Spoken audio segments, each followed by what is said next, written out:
دیندارو، سب سے پیشتر ہمارے آقا نامدار امام زمان نور خدا بن برحق نور مولانا شاہ کریم الحسینی حاضر امام کے مبارک نام پر صلوات پڑھیے۔ اللہم صلی علی محمد و آل محمد۔ دیندارو، ہمارے طریقے میں اور ہماری روایات میں جو مذہبی رسومات اور جو مجالس پائی جاتی ہیں، ان میں روحانی مجلس مرحوم کی روحوں کو ثواب پہنچانے کے لیے اور مرحوم کی روحوں کو ان کے پسماندگان کی جانب سے ان کے دعائیں پہنچانے کے لیے یہ مجالس منعقد کی جاتی ہیں۔ ان مجالس کے حوالے سے ایک سوال بار بار ذہن میں آتا ہے اور لوگ پوچھتے ہیں کہ اگر روحانی مجلس کا مطلب مرحوم کی روح کو فائدہ پہنچانا ہے دعاؤں کے ذریعے سے، تو ان میں جو مادی چیزیں انوالو ہوتی ہے، جیسے اتنا بڑا سفرہ ہمارے پاس ہے اور لوگ بہت ساری چیزیں گھروں سے لاتے ہیں، پہلے اور بھی چیزیں دی جاتی تھی مرحوم کے پیچھے، تو ان مادی چیزوں کا اس میں کیا رول ہوتا ہے؟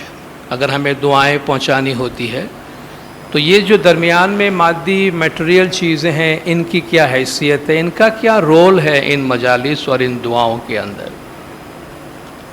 ہم جانتے ہیں کہ مذہب سمبلز کی ایک دنیا ہے، علامات کی دنیا ہے۔ مذہب میں ہم جو کچھ بھی کر رہے ہوتے ہیں وہ ایک لینگویج ہے، وہ ایک زبان ہے جو ہم بول رہے ہوتے ہیں، اور یہ وہ زبان نہیں ہے جس کے لیے ہم یہ دعویٰ کریں کہ ہم روحانی دنیا کی زبان بول رہے ہیں، بلکہ زبان ہماری ہی ہوتی ہے، مگر اس میں ہماری نیت یہ ہوتی ہے کہ کاش روحانی دنیا میں ہمارا یہ پیغام پہنچے اور روحانی دنیا میں یہ بات سمجھی جائے، کیونکہ ہمیں نہیں معلوم کہ روحانی دنیا میں کوئی زبان بولی بھی جاتی ہے یا نہیں بولی جاتی، کیونکہ وہ دنیا ایک بے زبانی کی دنیا ہے جہاں زبان کی ضرورت نہیں ہے، زبان کی ضرورت ہماری ہے۔ مگر دین میں ہم جو کمیونیکیٹ کرتے ہیں اللہ تبارک و تعالیٰ کے ساتھ یا روحانی دنیا کے ساتھ، تو اس میں ہم سمبلز کی زبان بولتے ہیں، علامات کی زبان بولتے ہیں۔ جیسے عبادات میں آپ دیکھتے ہیں سر کا جھکانا، سجدے میں جانا، ہاتھ بلند کرنا، ہاتھ باندھنا، آفرنگ دینا، کچھ پیش کرنا، ان پیش کرنے کے اندر بھی آپ دیکھیں دین نیچر سادہ چیز ہے۔ جو دین ہے وہ ایک فطری ایک نیچرل چیز ہے، اور نیچر سادہ ہے، اور اس لیے ہمیں یہ کہا گیا کہ جس طرح نیچر سادہ ہے اس طرح دین بھی سادہ اور سمپل ہوتا ہے۔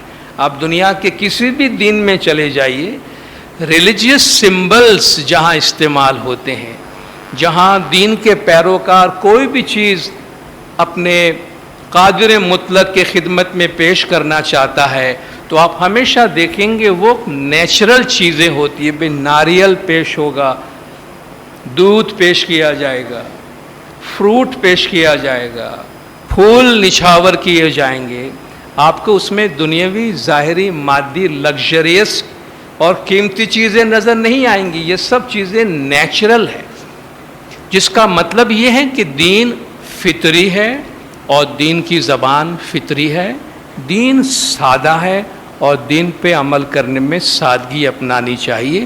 اس لیے بار بار جماعتوں سے یہ اپیل کی جاتی رہی ہے کہ روحانی کے پیچھے بھی ہم جو کچھ آفر کرنا چاہتے ہیں اس میں سادگی کو برقرار رکھا جائے۔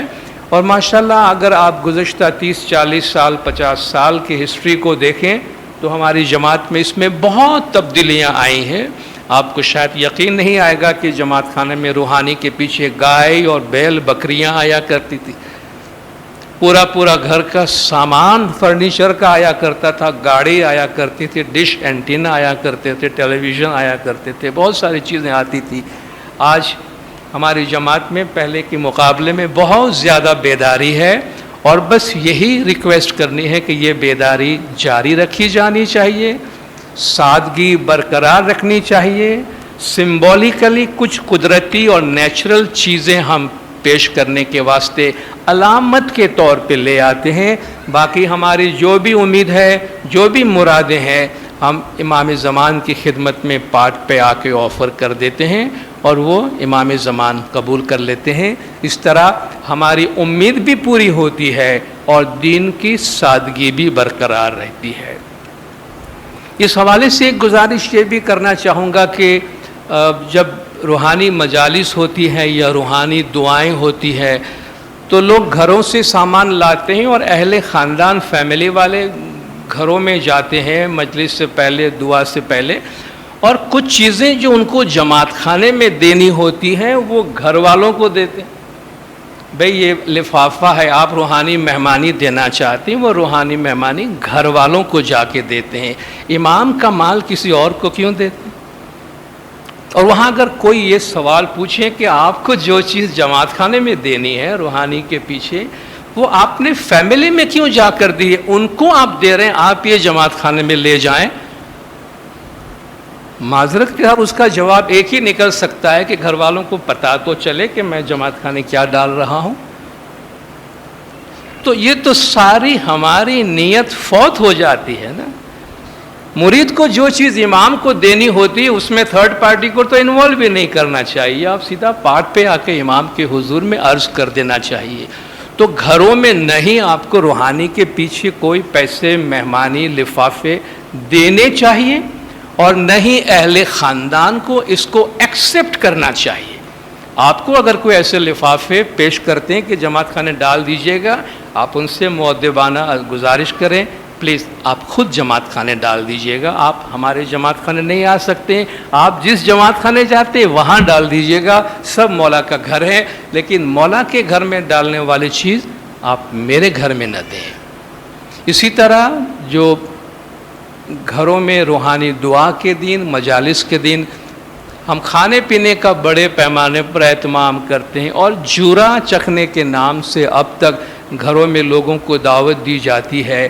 آپ کو معلوم ہے چراغ روشن کے حوالے سے زمانے کے امام کی جو ہدایات آئی ہیں اس میں مرحوم کے پیچھے جو بھی کام کاج کیا جاتا ہے ان میں بڑے پیمانے پر کھانا پینے کے ذریعے سے بڑے اخراجات میں پڑنے سے مولا نے منع فرمایا ہے. یہ بہت تازہ ہدایات ہے کہ آپ ایسے فیسٹ کھانے پینے میں نہ انوالو ہوں جس میں بہت بڑے پیمانے پہ آپ کے اخراجات ضائع ہوتے ہیں. یہ اس طرح کے اہتمام گھر میں نہ کریں، مختصر پیمانے پہ کریں. اور کسی کو بھی جماعت خانے میں ہم اٹھ کے مکھی کامڑے صاحبان اٹھ کے آپ کو منع کرتے ہیں کہ آپ نہ کریں، اور مکھی کامڑے صاحبان ہی کو دعوت دی جاتی ہے کہ مکھی صاحب آپ جورا چکھنے کے واسطے آئیے گا.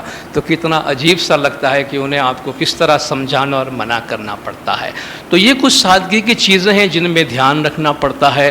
تو ہماری روحانی مجالس کے اسی کانٹیکسٹ میں ایک حیاتی کی مجلس کی جاتی ہے. حیاتی کی الگ سے مجلس نہیں ہوتی. روحانی مجالس میں بہت سے دیندار، خاص طور پہ بڑی عمر میں لوگ اپنے حیاتی کی مجلس کراتے ہیں. حیاتی کی مجلس کرانے کا مقصد یہ ہے کہ عام طور پر انسان جو تمنا رکھتا ہے کہ میرے پیچھے میرے گھر والے یہ کریں میری روح کی نجات کے واسطے، تو وہ پیچھے کچھ رکھنا نہیں چاہتے ہیں. وہ چاہتے ہیں بجائے میں کسی اور کے پیچھے لیے چھوڑ کے جاؤں کہ وہ میرے پیچھے کرے، کیوں نہ میں اپنے ہاتھوں سے کر کے جاؤں. تو وہ ایک لحاظ سے حیاتی کی مجلس ہر شخص کی اپنی روحانی مجلس خود زندگی میں کروا لیتا ہے کہ میں پیچھے والوں پہ کیا بھروسہ کروں. تو ایک لحاظ سے گویا اپنا سارا حساب کتاب اپنی حیاتی میں صاف کر لیتا ہے. اور اس طرح کی مجلس جو کراتے ہیں حیاتی کی، ان کے لیے یہ بہت امپورٹنٹ ہو جاتا ہے کہ اس مجلس کے بعد، ان کے اس عمل کے بعد، ان کی باقی ماندہ زندگی بالکل پاک صاف ستھرے طریقے سے اس طرح گزرنا چاہیے کہ باقی ماندہ زندگی میں نافرمانی یا برے اعمال کے بارے میں کبھی کوئی خیال بھی ان کے ذہن میں نہیں آنا چاہیے۔ تو یہ اس مجلس کی جو تاریخ ہے اس کے پس منظر کے حوالے سے میں نے کچھ بات عرض کی۔ آج اس روحانی مجلس کے حوالے سے میں ایک گنان، پیر حسن کا وردین ماں باپ کا ایک گنان ہے، بہت لمبا گنان ہے، مگر پورا لمبا گنان آپ کے سامنے میں نہیں لینا چاہتا۔ سروے جیونا جارے لیکھا لیشے تیارے کوئی کینو نہیں تھا، یہ بھی تیے تمے کا جو گنان ہے۔ 182 پاٹھ کا یہ گنان ہے، مگر پلیز آپ مت گھبرائیے گا، میں 182 پاٹھ آپ کے پاس ڈسکس نہیں کرنے والا ہوں۔ اس میں کئی کہانیاں ہیں، حضرت آدم علیہ السلام اور ابلیس کا قصہ ہے، نوح علیہ السلام کا قصہ ہے، ابراہیم اور اسماعیل علیہ السلام کا قصہ ہے، موسیٰ علیہ السلام کا قصہ ہے، حضرت ایوب علیہ السلام کا قصہ ہے۔ بہت سارے ایسے قصے اس میں بیان کیے گئے ہیں۔ شکرواری بیج، پیروں کی تعلیمات، غیبت، آب شفاعت، دسون، مدرات کی اہمیت، آل نبی اولاد علی کی اہمیت، تکبر اور غرور کی باتیں، بہت ساری چیزیں اس میں بیان ہوئی۔ ہم صرف چند سلیکٹڈ پارٹ کی یہاں باتیں کریں گے جو آج کے اس مجلس کے کانٹیکسٹ میں ہے۔ جو اس گنان کے بہت سارے پارٹ کے سلیکشن ترجمہ کے ساتھ پڑھنا چاہتے ہیں تو گنان کی والیوم نمبر 7 میں 40واں گنان ترجمہ کے ساتھ چھپا ہے، وہ آپ دیکھ سکتے ہیں، اور اس سے آپ کو اس گنان میں جو تعلیمات موجود ہیں اس کا اندازہ ہو جائے گا۔ تو اس گنان کی چند بنیادی باتیں میں آج آپ کے سامنے ڈسکس کرنا چاہتا ہوں، جس میں فرماتے ہیں کہ سروے جیو نہ جارے لیکھا لیشے تیارے کوئی کینے نہیں پاسے اے بھی تیے تمیں، اے جی مائی نہ باپ نہ بھیڑ نہ بھائی تے سروے پوتا ماہے پرشے۔ دین اسلام کی کچھ بنیادی عقائد ہیں، فنڈامنٹل بیلیفز ہیں، توحید، نبوت، امامت، انہی میں سے ایک آخرت ہے، قیامت ہے۔ ہم سب کی زندگی میں جو سزا اور جزا یا ریوارڈ اینڈ پنشمنٹ یا اعمال اور اس کی جسٹس کا جو ایک تصور ہمارے بیک آف مائنڈ میں ہے، جو ہمیں اچھا کرنے اور برائی سے دور رہنے کو کہا جاتا ہے، جو پورا دین کا فلسفہ ہے کہ آپ اچھا کریں برا نہ کریں، یہ عقیدہ آخرت پر مبنی ہے کہ اللہ تبارک و تعالیٰ ایک دن ہر ایک کو جمع کرے گا اور اس دن اس کے اعمال کا حساب لیا جائے گا۔ یہ ایک دن جمع کرنے کا مطلب یہ نہیں ہے کہ ابھی ہمارے جو جی میں آئے ہم کرتے جائیں، جب بلائے گا تب دیکھا جائے گا، مگر اللہ تعالیٰ کے یہ اعمال کا حساب جو ہے وہ کنٹینیوسلی چلتا رہتا ہے۔ آخرت کا مطلب ہے جو بعد میں آنے والا، کل جو میں نے کیا اس کی آخرت آج ہو سکتی ہے، آج میں جو کچھ کر رہا ہوں اس کی آخرت کل ہو سکتی ہے، رات کو جو کچھ میں کر رہا ہوں اسی کی آخرت صبح ہو سکتی ہے، اس پل کو جو میں کر رہا ہوں دوسرا پل اس پل کے لیے آخرت ہو سکتی ہے۔ تو اعمال کا جو حساب کتاب، سزا اور جزا ہے وہ چلتی رہتی ہے، مگر اس کے ساتھ ساتھ ایک گرانڈ کانسیپٹ ہے، ایک عظیم کانسیپٹ ہے جو مولا نے فرمایا آپ یہ نہیں سمجھنا کہ آپ اس دنیا میں ایک زندگی گزارنے کے لیے آئے ہیں اور آپ کو مرنے کے بعد اپنے اعمال کا حساب کتاب نہیں دینا ہوگا، ایسا آپ نہیں سمجھنا۔ تو ہر ایک کو ان کے اعمال کا حساب کتاب ضرور چکانا پڑے گا، اور قیامت کے بارے میں یہ تصور دیا جاتا ہے کہ جب خدا بلائے گا اعمال کے واسطے تب کوئی کسی کے پاس نہیں ہوگا، کوئی کسی کا ہوگا نہیں۔ قرآن شریف میں بھی اللہ نے فرمایا کہ اس دن ماں باپ، بھائی بہن، بیوی بچے، شوہر سب ایک دوسرے سے بھاگتے پھریں گے، سروے پوتا ماہ پرش، نفسا نفسی کا عالم ہوگا کہ ہر ایک کو صرف اپنی فکر لاحق ہوگی، اس کو کسی اور کی فکر لاحق نہیں ہوگی۔ ولا تزیر وازرۃ وزر اخرى، اور کوئی کسی اور کا بوجھ نہیں اٹھائے گا۔ ولا تزیر وازرۃ وزر اخرى، کوئی بھی بوجھ اٹھانے والا کسی دوسرے کا بوجھ نہیں اٹھائے گا، کیونکہ وہ اپنے بوجھ اٹھانے میں اتنا زیادہ مصروف ہوگا۔ تو جو پہلا کانسیپٹ یہاں بیان کیا گیا ہے وہ عقیدہ آخرت ہے، یعنی جسٹس کا کانسیپٹ ہے جو ہمارے اعمال کو ریگولیٹ کرتا ہے، جو ایک انسان کو درندہ بننے سے روکتا ہے، جو ایک انسان کو انسان بنا کے رکھتا ہے۔ پھر جماعت خانے کی فضیلت کا بیان آتا ہے آگے چل کر، اے جی گتما ہے جاہر گرنر آویا مرشد کامل ظاہر ہو کر گت جماعت میں آئے ہیں. تارے گت نے گنان سناویا اور جماعت کو انہوں نے علم سے فیضیاب کیا، گنان سنایا. اے جی ہیت ہیتارس گت ماہ راکھو، جماعت کے اندر پیار محبت کو برقرار رکھو. گت ماہ چھے گرنر نو تیج، جماعت خانے کے اندر مرشد کامل کا نور ہے، مرشد کامل کی روشنی ہے. سرکار مولانا حضرت امام شاہ کریم الحسینی صلوات اللہ علیہ نے یہ بات کئی دفعہ کہی ہے کہ امام زمان کا نور جماعت خانے میں ہمیشہ حاضر ہے. مولا کے پچھلے جامع کا فرمان ہے کہ جہاں جہاں جماعت خانہ ہے وہاں ہمارا گھر سمجھنا، جہاں جہاں جماعت خانہ ہے وہاں امام کا نور حاضر اور موجود ہے. اور ہم سب جانتے ہیں کہ ہماری زندگی کا جو محور ہے، پیوٹ ہے، جس کے آس پاس ہماری زندگی گھوم رہی ہوتی ہے، وہ جماعت خانہ ہے. آپ تاریخ پڑھیں، ہماری جماعت جب مائیگریٹ کر رہی تھی، افریقہ کے جنگلوں میں جا رہی تھی، دوسرے کنٹریز کے جنگلوں میں جا رہی تھی، مولا ان کو انکریج کرتے تھے. ایک گاؤں میں اگر 2 گھر بھی ہے تو مولا فرماتے ایک چٹائی بچھا کر 4 لکڑیاں لگا کر تم جماعت خانہ قائم کرو. ایک گھر کا فرد مکھی بن جائے، دوسرے گھر کا سربراہ کامڑیا بن جائے، لیکن آپ جماعت خانہ شروع کرو، کیونکہ اس گھر سے ہماری زندگی میں برکات آتی ہے، اس گھر سے ہماری زندگی میں معنی پیدا ہوتی ہے، اس گھر سے ہماری زندگی میں ایک پیغام ہوتا ہے کہ ہم اکیلے نہیں ہیں، زمانے کے امام کے ساتھ ہم جڑے ہوئے ہیں اور زمانے کے امام کے ساتھ ہماری وابستگی. آج بھی ہم اپنا ملک چھوڑ کر کسی اور ملک جا رہے ہوتے ہیں، اپنے بچوں کو پڑھنے کے لیے کہیں بھیج رہے ہوتے ہیں، تو پہلی انکوائری ہماری یہ ہوتی ہے جماعت ہے، جماعت خانہ ہے. اگر نیگیٹو میں جواب ملتا ہے کہ نہیں ہے تو آپ اس کو کراس کرتے ہیں، سوری میرا بچہ یہاں نہیں جائے گا، ہم یہاں نہیں جائیں گے، جماعت خانہ نہیں ہے. اتنا زیادہ اس چیز پر ہماری توجہ ہوتی، ہم کوئی نئی لوکیلٹی بناتے ہیں تو جماعت خانے پر ہمارا پہلا توجہ ہوتا ہے.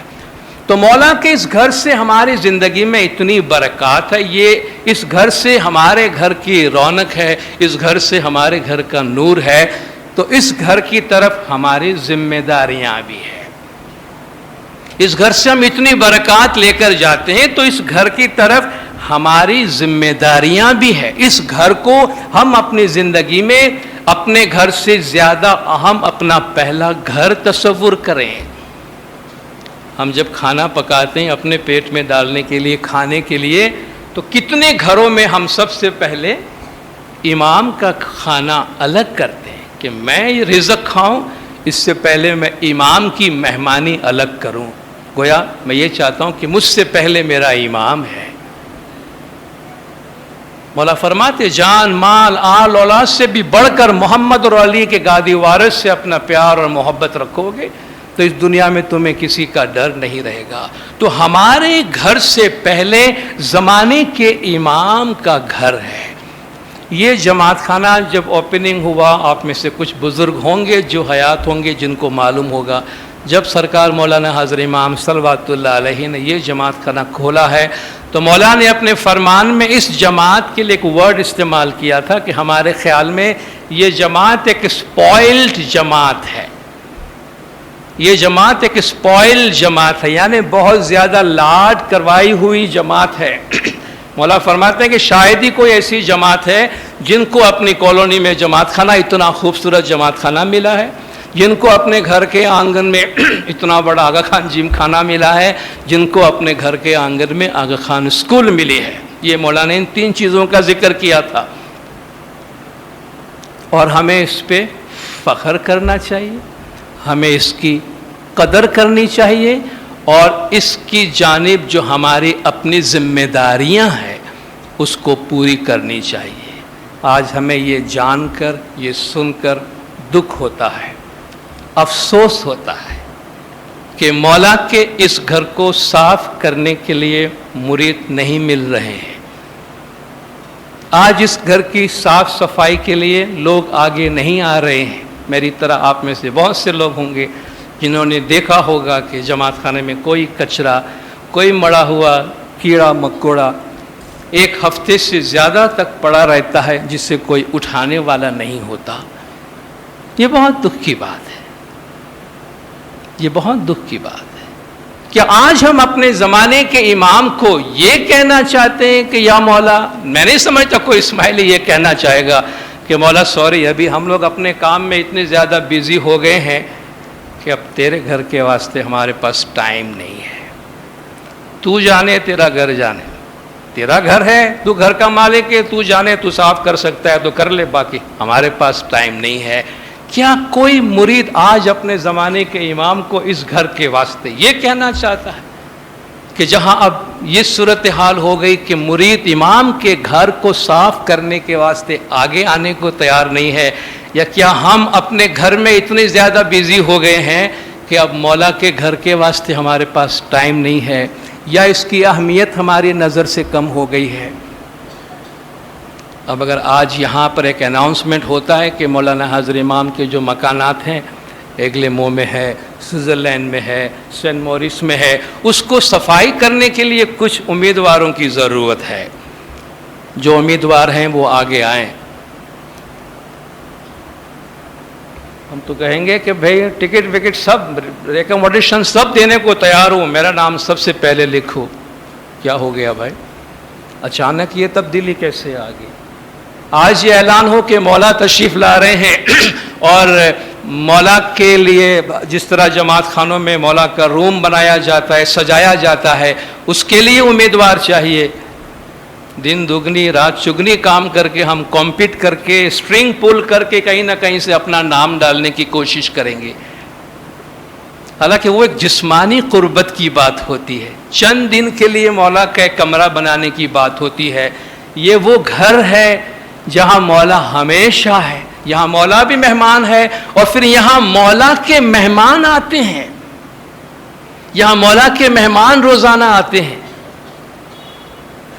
ان کے لیے اگر ہمارے پاس ٹائم نہیں ہے تو یہ بہت دکھ اور افسوس کی بات ہے. اپنے آپ سے پوچھے، سوال کریں کہ اگر جماعت اس طرح پیچھے ہٹنے لگے گی تو ان خدمات کو انجام دینے کے لیے ہم کہاں سے لوگ لائیں گے؟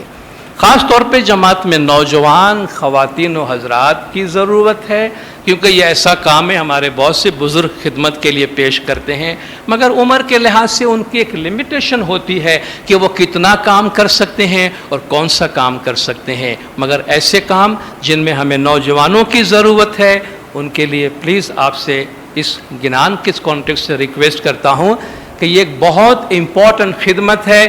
اس گھر کی آبادی سے، اس گھر کی روشنی سے ہمارے گھر کی آبادی ہے اور اس گھر کی روشنی سے ہمارے گھر کی روشنی ہے. میں اسی کانٹیکسٹ میں ایک اور چھوٹی سی بات بہت ہی مؤدبانہ گزارش کر کے آگے بڑھنا چاہوں گا. جماعت خانہ امام زمان کا گھر ہے اور جماعت خانے میں ایک بندہ آتا ہے مولا کے حضور میں اپنی بندگی کا اظہار کرنے کے لیے. یہ ہمارے آقا کا گھر ہے، ہم یہاں اس کے بندے ہیں، غلام ہے، نوکر ہے، خادم ہے، اور ہم انتہائی عاجزی، انکساری اور ایک غلامی کی حیثیت سے یہاں آتے ہیں. اور اس لیے آپ دیکھیں مسلمانوں کی عبادت گاہ میں عبادت کا طریقہ زمین پہ رکھا جاتا ہے. عبادت کرنے کے لیے مریدوں کو، مسلمانوں کو زمین، بہت سے دنیا کے مذاہب میں زمین پر بٹھایا جاتا ہے. ہم نے پہلے بھی آپ کے ساتھ شیئر کیا ہے، آج یہ کانٹیکسٹ ہے تو میں شیئر کرتا ہوں. مولانا حاضر امام صلوات اللہ علیہ کے بچوں کے ساتھ جو وقت ہم گزار رہے تھے، جتنے سیشنز ہم نے بچوں کے ساتھ کیے، وہ کمرہ ہی ایسا تھا کہ اس پہ فرنیچر تھا ہی نہیں. آپ نے تصویر بھی دیکھی ہوگی، ہم سب زمین پر بیٹھے ہیں. مولا کے شہزادے شہزادی زمین پر بیٹھے ہیں، بیگم صاحبہ آتی تھی زمین پر بیٹھتی تھی، حتیٰ کہ سرکار مولانا حاضر امام شاہ کریم الحسینی صلوات اللہ علیہ جتنی دفعہ والا آئے ہیں، اور 5 منٹ 10 منٹ کے واسطے نہیں، 40 45 منٹ تک مولانا حاضر امام خود بھی اپنے بچوں کے ساتھ اس فلور پہ بیٹھتے تھے، کیونکہ اس کام کی نوعیت ایسی تھی کہ مولا خود بھی اسی ماحول میں آ کے بیٹھتے تھے. یہ نہیں کہ بھئی میرے واسطے تخت لانے میں کوئی مسئلہ نہیں تھا، وہ بادشاہ ہے اور ان کا ظاہری دنیاوی گھر بھی وہ تھا، مگر وہ بھی اسی ماحول میں فرش پر بیٹھتے تھے. جو مولا ایک پیغام دے رہے ہیں کہ بعض ماحول کی ریکوائرمنٹ ہوتی ہے کہ وہاں عاجزی اور انکساری کو برقرار رکھا جائے. تو جماعت خانے میں عاجزی اور انکساری کا طریقہ یہ ہے کہ مرید فرش پہ بیٹھا ہے. یہ امام کی مہربانی ہے, یہ امام کی شفقت ہے کہ امام نے اس بات کی اجازت دی ہے کہ خدا نہ خواستہ کسی کی حالت اتنی خراب ہے, اس کی صحت, اس کا میڈیکل کنڈیشن, فزیکل کنڈیشن اتنی خراب ہے کہ وہ زمین پر بیٹھنے کے قابل ہی نہیں ہے, تو مولا ان کو جماعت خانے میں چیئرز پہ بیٹھنے کی اجازت دیتے ہیں.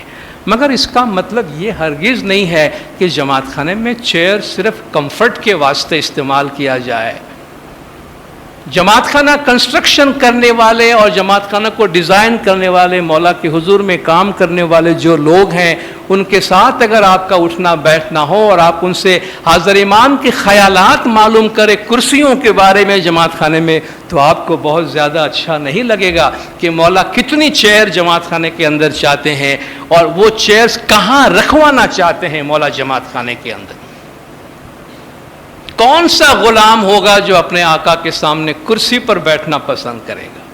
یہ تو آقا کی مہربانی ہے کہ وہ آپ کو کرسی پر بیٹھنے کی اجازت دیتا ہے, مگر یہ وہ غلام خود فیصلہ کرے کہ وہ ہم اپنا ججمنٹ خود ہی دے کہ واقعی میری حالت ایسی ہے کہ مجھے کرسی کی ضرورت ہے. کرسی پہ ہم دو وجوہات سے بیٹھ سکتے ہیں. ایک تو یہ کہ یا تو میری کنڈیشن اتنی خراب ہے کہ کرسی کے بغیر نہیں بیٹھ سکتا, یا مجھے اچھا لگتا ہے, آرام ملتا ہے, کمفرٹ ہو, زمین پہ بیٹھ سکتا ہوں, تھوڑی تکلیف ہوتی ہے, کرسی پہ آرام ملتا ہے. عبادت ہم آرام کرنے کے لیے, کمفرٹ کے واسطے آج ہم چیئر ہم نے شروع کیا. شاید کل ہم کشن بھی ڈیمانڈ کریں گے, ہمیں فٹ ریسٹ بھی چاہیے, فٹ ریسٹ بھی دیا گیا. یہ بڑھتا رہے گا. جماعت خانے میں بڑھتی ہوئی کرسیوں کی تعداد سے حاضر امام بہت زیادہ ناخوش ہیں اور بہت زیادہ مولا کو تشویش ہے. جہاں تک ہو سکے عاجزی نمرتا کا تقاضا یہ ہے فلور پہ بیٹھیں.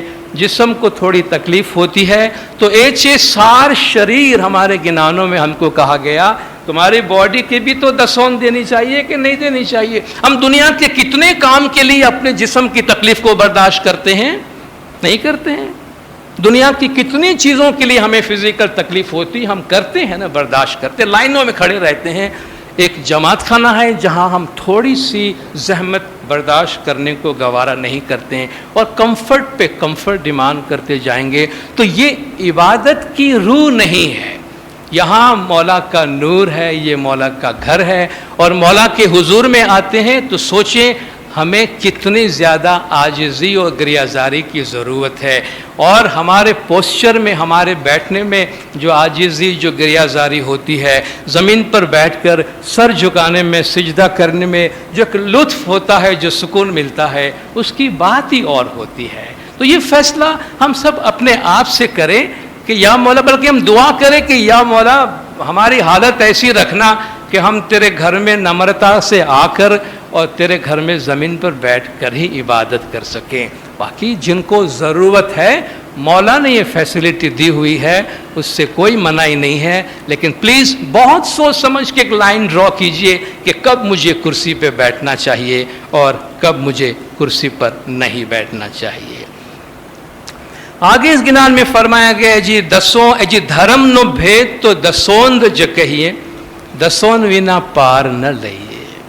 دھرم کا جو بھید ہے, مذہب کا جو راز ہے, وہ دسوند ہے. امام کا حق مال واجبات ادا کرنا, اس کے بغیر آپ کی نجات حاصل نہیں ہوگی. دسون دان گھنوج موٹو تے امرت نہ رس جلینا. دسون کا جو دان ہے, دسون کی جو قربانی ہے, دسون کی جو آفرنگ ہے, یہ بہت بڑی بات ہے. اور اس سے جو خوشی آپ کو حاصل ہوتی ہے وہ ایسی خوشی ہے کہ جیسے آب حیات آپ نے پیا ہے, جو چیز آپ کو ہمیشہ کے لیے زندہ اور ہمیشہ کے لیے حیات کر دیتی ہے. اے جی ایوار رس جینے چاکھی جویا تینے اور رس سروے چھوڑیا. جس نے دسون دینے کا مزہ چکھا ہے, جس نے دسون دینے کا فائدہ دیکھا ہے, جس نے دسون ادا کرنے کے معجزات دیکھے ہیں اور اس کی مٹھاس دیکھی ہے دنوں نے، انہوں نے باقی ساری مٹھاس چھوڑ دی کہ بھئی باقی سب بات کرنا، دسون کے بارے میں کبھی کوئی سوال نہیں پوچھنا، کیونکہ ہمیں معلوم ہے یہ وہ چیز ہے، نہیں کچھ دینا تو نہیں کچھ لینا، ونرے واوے کیم لونشو، بوگے نہیں تو کاٹو گے نہیں، ہمیں یہ بتایا گیا ہے کہ یہ بوتے جاؤ اور فصل کاٹتے جاؤ، خدا کی راہ میں دیتے جاؤ اور دیکھتے جاؤ خدا کس طرح تمہاری زندگی میں تمہیں برکات ادا کرتا ہے۔ اے جی دسون دان گرنر نے پیارو تے ست سنتو خیالو، دسون کی جو آفرنگ ہے وہ مرشد کامل کو بہت پیاری لگتی ہے، ان کو بہت عزیز ہے۔ آپ سچائی کے ساتھ اور اطمینان کے ساتھ یہ دسون مال واجبات امام کی خدمت میں ادا کرو۔ دان اے دان کلب جگے تھی چالیو، یہ جو دسون کی خدمت ہے، دسون کی آفرنگ ہے، دسون کی ذمہ داری ہے، ازل سے جب سے دنیا چلی ہے خدا کا حق ادا کرنے کی تعلیم دی گئی ہے۔ تے چھلو آج انت ماہ آلو، وہ آج تک کنٹینیو ہے اور آج کے اس زمانے میں آپ اس کو ادا کرو۔ اس کے بعد شکرواری بیج کی تفصیل سے بیان ہے، جس کو ہم کسی اور موقع پر بیان کریں گے کہ کس طرح پہلے زمانے میں 1.5 دن کی بیج 12 پہر یعنی 36 گھنٹوں کا شکرواری بیج رکھا جاتا تھا، کہ جو تھرسڈے صبح کو شروع ہوتا تھا اور فرائیڈے شام کو ختم ہوتا تھا، مگر وہ ہم کسی بیج کے حوالے سے بات کریں گے۔ اے جی گتمائے آبین ہے زندہ کیجئے تو پیر شاہ پار اتارے، انت ویڑا ماہ پیر شانو جاب تے جاب جپو تو پار پہنچو۔ ہمارے پیروں نے آج کے زمانے میں کلجگ میں جو ذکر ہماری جماعت کو دیا تھا وہ پیر شاہ کا ذکر تھا، اور صدیوں تک ہماری جماعت میں پیر شاہ کی تسبیح پڑھی جاتی رہی ہے۔ اب پیر شاہ کی جگہ پر ہم یا علی یا محمد کی تسبیح پڑھتے ہیں، تو یا علی یا محمد کی تسبیح ہے وہ پیر شاہ کی تسبیح ہے جو زمانے کے امام نے ہم کو دیا تھا۔ اے جی حاضر نر علی ورج آویہ انر انت روپی اے بی، کہ حاضر امام جو حاضر مولا مرتضی علی علیہ السلام کا نور ہے، وہ نور چل کر آیا ہوا ہے، اور یہ انت روپی ہے، اس کے بے شمار روپ ہیں جن میں سے دنیا ان کو دیکھتی ہے۔ اس کے بعد گھٹ پاٹ اس زمانے میں کس طرح تیار کی جاتی تھی اس کی تھوڑی سی تفصیل بتائی گئی ہے کہ جی اے نر پاؤں دھرے تیاں تھی خاک جلئی ہے، نر پاؤں دھرے تیاں تھی خاک جلئی ہے، تینی فرمان تکی گولی کریجیے۔ اس زمانے میں آب شفا خاک شفا سے تیار کیا جاتا تھا۔ مرشد کی تعریف کی گئی، پھر فرمایا کہ مرشد کامل جہاں جہاں پاؤں رکھتے ہوئے جاتے ہیں ان کی خاک کے پا، ان کی پیروں تلے کی مٹی کو اٹھاؤ۔ نر پاؤں دھرے تیاں تھی خاک جلئی ہے، مرشد پاؤں رکھے وہاں سے خاک اٹھاؤ، تینی فرمان تکی گولی کریجیے، فرمان کے مطابق اس کی گولیاں بناؤ۔ پہلے آب شفا کی گھٹ پاٹ کی گولیاں ہوتی تھی، نوجوانوں کو نہیں معلوم ہوگا، بزرگوں کو معلوم ہوگا کہ خاک شفا کی گولیاں ہم کچھ سال پہلے تک یہاں استعمال کرتے رہے ہیں۔ اے جی تیرے خاک نو نورج پیجے تے پیدھا بھی نہ پاپ نہ جائے، اس خاک شفا کا نور آپ پیو، اس کو پیے بغیر تمہارے گناہ معاف نہیں ہوں گے۔ تو جماعت خانے میں جو گھٹ پاٹ آج خاک شفا کا سلسلہ نہیں رہا، کیونکہ حاضر امام خود ہمیں آب شفا بھیج رہے ہیں، اور یہ آب شفا ہماری زندگی میں برکات کا ایک بہت بڑا منبع ہے جو زمانے کے امام کی طرف سے ہم کو دیا جاتا ہے، جو ہر روز صبح ہمیں نصیب ہوتا ہے اور جمعہ چاندرات کو شام کو بھی ہمیں نصیب ہوتا ہے۔ یہ اس آب شفا کے بارے میں عرض کروں کہ زمانے کے امام کی طرف سے یہ ایک بہت بڑی برکات ہے، اور ہم جانتے ہیں جب امام زمان کوئی چیز ہمیں دیتے ہیں تو پھر اس کے بعد اس کے پیرالل کسی اور چیز کی ضرورت نہیں ہے۔ یعنی جب امام خود اپنے مخ مبارک سے دعائیں دے کر ایک پانی جس کا نام ہی آب شفا یعنی ہماری شفا یابی کا پانی ہے، زمانے کے امام دیتے ہیں، وقتاً فوقتاً بھیجتے ہیں، اس کے بعد وہ کوئی بھی مرید کوئی اور تمنا کرے کہ مجھے کوئی اور پانی پی کے دے، پانی پڑھ کے دے، مکھی صاحب یا کامڑے صاحب یا مکھیانی ماں یا کامڑیانی ماں یا جماعت کا کوئی اور بزرگ، تو بڑا عجیب سا معلوم ہوتا ہے۔ اس میں دو چیزیں آتی ہیں کہ ایمان کے ہوتے ہوئے ہمیں کسی اور کے پانی پڑھانے کی کیا ضرورت ہے جب آل نبی اولاد علی مشکل کشا کا روپ زمانے کے امام موجود ہے۔ اور نمبر 2 جو پانی پڑھ کے دیتے ہیں انہیں بھی تو یہ سوال پوچھنا چاہیے کہ بھئی جب امام نے پانی دیا ہوا ہے تو مجھے کس نے یہ اختیار دیا ہے کہ میں پیرلل کوئی اور پانی پی کے پڑھ کے جماعت کو آفر کروں؟ میں صاف ان کو ریفیوز کروں کہ پلیز جو چیز زمانے کے امام نے دی ہوئی ہے اس کے ساتھ ہم کوئی اور سلسلہ شروع نہیں کرنا چاہتے ہیں۔ یہ زمانے کے امام کی دی ہوئی چیزوں کا احترام ہے۔ اور بہت ہی مؤدبانہ ایک اور گزارش کرنا چاہوں گا آب شفاہی کے حوالے سے۔ ہمارے پاس صبح کو چاند رات جمعہ کو گھٹ پاٹ کے پاٹ لگتے ہیں، ہمارے بہت سے دیندار گھٹ پاٹ کے پاٹ پر ڈیوٹی پر ہوتے ہیں۔ آب شفا پینا، سکرت لینا، اس کی ایک ڈسپلن ہے، اس کا ایک احترام ہے، اور اس احترام کا اطلاق ہر ایک پر ہوتا ہے۔ آپ دیکھیے مکھی صاحب، کامڑے صاحب، مکھیانی ماں، کامڑیانی ماں، جماعت کے بزرگ لیڈرز جو بیچارے بیمار ہیں، چل نہیں سکتے ہیں، وہ بھی اپنی جگہ سے اٹھ کر پاٹ پہ آتے ہیں۔ آب شفا جہاں تک ممکن ہو بزرگ بھی پاٹ پہ آتے ہیں، آب شفا پیتے ہیں۔ مگر ہم نے دیکھا کبھی کبھی آب شفا کے پاٹ پہ جو ڈیوٹی پہ بیٹھے ہوتے ہیں، کچھ لوگ وہیں پہ اپنی جگہ پر بیٹھے ہوئے پیالی اٹھائے، پی لی، اپنے ہاتھ سے سکرت اٹھایا، جتنا چاہیے لے لیا۔ اگر میں کسی ڈیوٹی پہ بیٹھا ہوں تو مجھے کوئی پریویلیج تو حاصل نہیں ہے نا۔ اگر میں گھٹ پاٹ کے پاٹ پہ بیٹھا ہوں تو کیا مجھے مراعات حاصل ہے کہ بھئی مجھ پہ کچھ ذمہ داریاں، کچھ آداب ہیں جو مجھ پہ اطلاق نہیں ہوں گے کیونکہ میں گھٹ پاٹ کے پاٹ پہ بیٹھا ہوں؟ میرے کوئی مراعات نہیں ہے، میری کوئی پریویلیج نہیں ہے، مجھ پر اتنا ہی دعا پڑھانے والا گھٹ پاٹ کا خود بھی اپنی جگہ سے اٹھ کے سامنے آ کے آب شفا پیتا ہے۔ تو جو لوگ گھٹ پاٹ کے پاٹ میں بیٹھتے ہیں پلیز اپنا آب شفا پیتے وقت کھڑے ہو جائیے، اپنی جگہ سے سامنے آئیے، جو پاٹ چل رہا ہے وہاں پہ جائیے، احترام سے آب شفا پیجیے اور احترام سے شکریت لیجیے جب آپ کو آفر کیا جاتا ہے۔ اور شکریت کے حوالے سے بعض دیندار سکرت نہیں لینا چاہتے ہیں، اچھی بات ہے، ان کی مرضی ہے۔ بعض لوگ کم لینا چاہتے ہیں، ان کو کم دیا جاتا ہے۔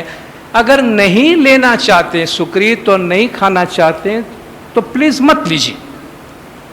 جب شوز کمپنی میں دیوار پہ یہاں وہاں سکرت رکھی ہوئی ہمیں ملتی ہے تو بڑا دکھ ہوتا ہے کہ بھائی آپ کو کھانا ہی نہیں تھا تو آپ نے لیا کیوں؟ یہ تو بے ادبی اور بے احترامی ہے۔ مولا کی اتنی بڑی برکات جماعت میں ہے، آپ کی کوئی بھی ہیلتھ ریزن ہے، بہت سے لوگ ہیلتھ ریزن کی وجہ سے سکرت نہیں لیتے ہیں، وہ جرعہ نہیں اٹھاتے، پرفیکٹلی آلرائٹ، اس میں کوئی حرج نہیں ہے، لیکن میں لینے کے بعد اس کا احترام نہیں کروں، یہ بات اچھی نہیں ہے۔ تو مولا کے گھر سے یہ جو برکات ہمیں نصیب ہوتی ہے، یہ ہمارا کمپلیٹ احترام ہم سے ڈیمانڈ کرتا ہے، اور ہم میں سے ہر ایک کی ذمہ داری ہے کہ ہم ان کے احترام کو برقرار رکھیں۔ آگے ایک دو عنوان ہے جو لے کے میں اپنی جگہ لینا چاہوں گا۔ اے جی نندا غیبت مائے دھرم گماوشو تو انترا میڑا ماہ نہیں مرشو۔ اگر گوسپ کرنے میں، نندا کرنے میں، غیبت کرنے میں اپنا ٹائم ضائع کرو گے تو نجات یافتہ مومنین کے ساتھ کبھی بھی شامل نہیں ہو سکو گے۔ دنیا میں جب جماعت خانے سے باہر ہوتے ہیں، دنیاوی زندگی میں ہوتے ہیں، اس وقت بھی کوشش کریں، کتنی اچھی بات ہمیں کہی گئی ہے کہ جی سنمکھ ویرا بھائی بات جو کریے، بھلی کریے بری نہ کریے، کہ میرے بھائی جو بولنا ہے منہ پہ بول دو، پیچھے نہیں بولو، اور بولنا ہے تو اچھا بولو، برا نہیں بولو۔ اس وقت بھی ہم سے کہا گیا کہ پیچھے سے کچھ نہیں بولو، جو بولنا ہے سامنے جا کے ان کے منہ پہ بول دو، بھائی تمہاری یہ بات مجھے اچھی نہیں لگی ہے، مگر نندا نہیں کرو، غیبت نہیں کرو، پیٹھ پیچھے بات نہیں کرو۔ تو ہم دنیا داری وہاں بھی اس سے بچنا چاہیے، مگر جو وقت ہمارے پاس جماعت خانے میں ہوتا ہے، جب جماعت خانے کے اندر ہوتے ہیں، یہ بڑا پریشس ٹائم ہمارا ہوتا ہے، کم از کم اس وقت اپنے آپ کو تسبیح گریہ زاری میں بیزی رکھیں، بجائے اس کے کہ ہم ادھر ادھر کی کوئی باتیں کریں، تاکہ جو دھرم ہمیں کمانا ہے وہ دھرم ہم کما سکیں، اور اپنے آپ کو آگے بڑھا سکے۔ آخری عنوان ہے جو لے کے میں اپنی جگہ لوں گا۔ جی پہلا گھر اپنا پرہیز کیجئے، پچھی پر بودھ کرنا۔ پہلا گھر اپنا پرہیز کیجئے، پچھی پر بودھ کرنا۔ پہلے اپنے گھر کو ٹھیک کرنا، اس کے بعد دوسرے کو نصیحت کرنے جانا۔ جس طرح ہمیں کہا جاتا ہے اپنے گریبان میں جھانکو تو آپ کو کسی اور کو دیکھنے کی ضرورت نہیں پڑے گی۔ پہلے اپنے آپ کو ٹھیک کرو۔ اگر ہر آدمی اپنے آپ کو ٹھیک کرنے میں بزی ہو جاتا ہے تو معاشرے کو ٹھیک کرنے میں آپ کو کوئی محنت نہیں کرنی پڑے گی، سارا زمانہ خود بخود ٹھیک ہو جائے گا۔ مگر مسئلہ یہ ہوتا ہے کہ ہم پہلے سب کو ٹھیک کرنے جاتے ہیں، اپنی طرف ہماری توجہ نہیں ہوتی۔ کہتے ایک انگلی کسی کی طرف اٹھاتے ہو تو 3 انگلیاں تمہاری طرف نشاندہی کر رہی ہوتی ہے۔ لما تقولون ما لا تفعلون، وہ بات کیوں کہتے ہو جس پہ تم خود عمل نہیں کرتے ہو۔ کبر مقتا عند ربک ان تقولوا ما لا تفعلون، اللہ کے نزدیک بہت ناپسندیدہ بات یہ ہے کہ تم وہ بات دوسروں سے کہو جس پہ تم خود عمل نہیں کرتے ہو۔ تو پہلا گھر اپنا پرہیز کیجئے، پچھی پر بودھ کرنا۔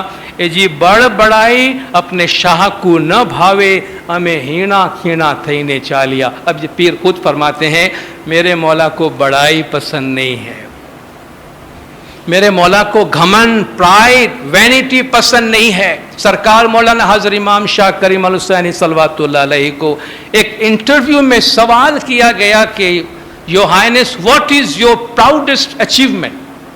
آپ نے یہ اخبار کی کلپنگ پڑھی ہوگی، دیکھی ہوگی۔ Your highness what is your proudest achievement, کہ یور ہائنس آپ کا سب سے بڑا وہ کام جس پہ آپ بڑا فخر محسوس کرتے ہیں وہ کیا ہے؟ مولا نے کون سے پروجیکٹ کا نام دیا، کون سے اچیومنٹ کا نام دیا مولا نے؟ آپ نے اگر پڑھا ہو تو مولا نے فرمایا I think pride is a wrong word to use. Project کو ادھر چھوڑو، میں تمہیں بتاتا ہوں تم نے غلط لفظ استعمال کیا ہے۔ I think pride is a wrong word to use. Islam teaches us to be humble. یہ جو بڑائی کا سوال تم نے کیا نا کہ جس پہ مجھے کون سی بڑائی ہے، یہ سوال غلط ہے۔ اسلام ہمیں عاجز ہونے کو کہتا ہے، بات ہی کاٹ دی، اچیومنٹ کو چھوڑو، ہیوملٹی کی بات کرو۔ مولا فرماتے ہیں اتنا کچھ کرنے کے بعد فرماتے سوال ہی غلط ہے، بڑائی کا لفظ استعمال نہیں کرو۔ تو بڑ بڑائی میرے شاہ کو نہ بھاوے، ہمیں ہیڑا کھیڑا تھینے چالیا۔ ہم خود بھی عاجز ہو کر اور منکسر ہو کر انکساری کے ساتھ چلے ہیں۔ جی میرا صاحب تم کو بھید نہ دیوے تو بڑائی کیوں کر پامو؟ جب مولا تم کو اگر راز نہیں دیتا، مولا تمہیں کچھ نہیں دیتا، مولا تم میں کوئی کوالٹی پیدا نہیں کرتا تو بڑائی کہاں سے آتی تمہارے اندر؟ تم کس چیز پہ بڑائی کر رہے ہو؟ عام طور پر ہم اپنے فزیکل، اپنے انٹلیکچوئل، مینٹل اچیومنٹ پہ بڑائی کر رہے ہوتے نا۔